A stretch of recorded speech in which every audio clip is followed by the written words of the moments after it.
Hello, my name is Joe Rodriguez, and the ethnography that I read is called Gangsters Without Borders by T.W. Ward.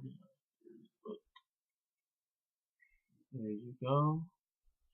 And it's just focuses on the Mara Salvatrucha 13 gang that was created in Los Angeles.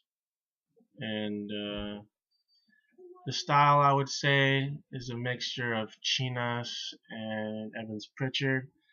There's a lot of information in the book that they give you to understand how the culture operates, and that's why I say it's kind of like Evans Pritchard. But he also tends to give his own personal experiences with some of the people that he's doing research with, and that's why I feel like this book resembles more China's, but it has a mixture of both of them in there.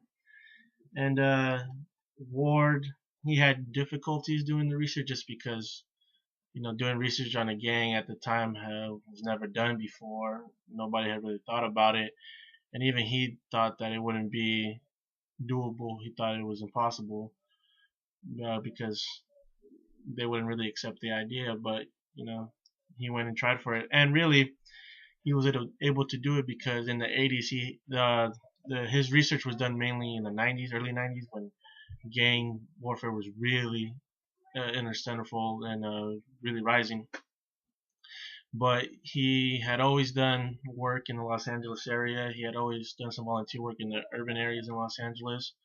He worked at a volunteered at a Spanish refugee service agency, and through there he had met some refugees that had left the civil war in El Salvador, and he just created a bond with some of the people there, and through them they contacted some members of the gang, and they introduced each other. He had actually known some members of the gang. He just didn't know they were in the gang, and so those were his connections. And then they took the idea to some of their gangs, some of their cliques, and then soon enough they just invited him over. But it wasn't always easy for him.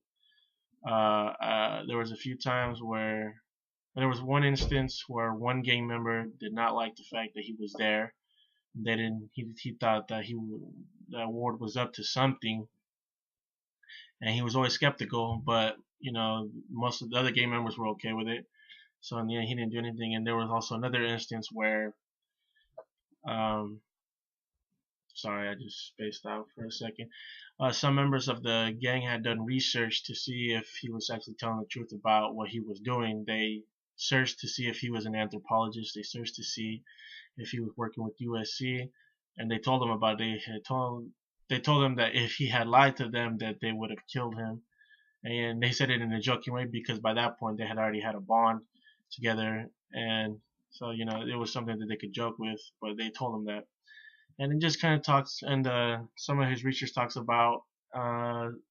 It dates back to the Civil War in El Salvador because a lot of the members had came from El Salvador, and the situation over there, how it was bad, and then speaks on like the transition from going from El Salvador to the United States, and some of the reasons why they would want to join gangs, like bullying and protection. It talks about how one can get initiated.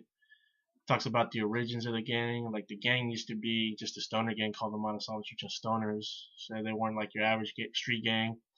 But then it talks about the transition from the stoner gang into the street gang. It talks about women's roles in the gangs, how they can get into the gang. They have more ways to get in, but they also get criticized more by the gang.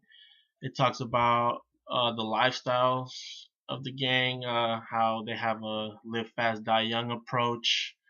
Talks about their enemies. Their biggest enemy is the 18th Street Gang. The 18th Street Gang is known to be predominantly Mexican, while MS-13 is predominantly El Salvadorian. Talk about gang warfare, in gang fighting between different cliques of the gang because the gang is too big to have control of everybody. Uh, Talks about aspects like suicide, murder, things like that. Also talks about the structure of the gang, which is not like your other average gangs.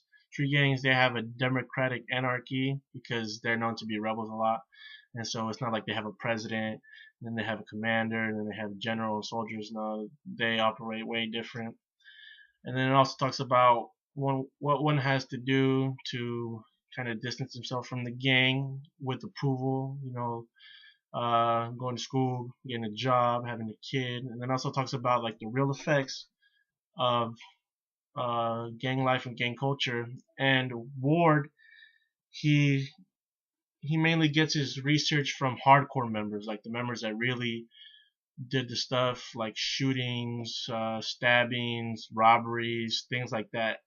Obviously, they couldn't tell him exactly what they did because just for safety reasons for them not getting in trouble, but they would describe how do you do this or how do you do that, and he carefully questioned them in a way where they would give information but not necessarily give away information that could lead them to trouble. And he was very smart in his approach, and it was a great read. I liked it a lot just because I come from areas that are a lot of gang culture, so I understand how it goes. And I was always interested to see how this gang operated, and it's much different than some of the other gangs. And if you're really interested in gangs, I guess this is a good read. And yeah, that's my presentation. Thank you.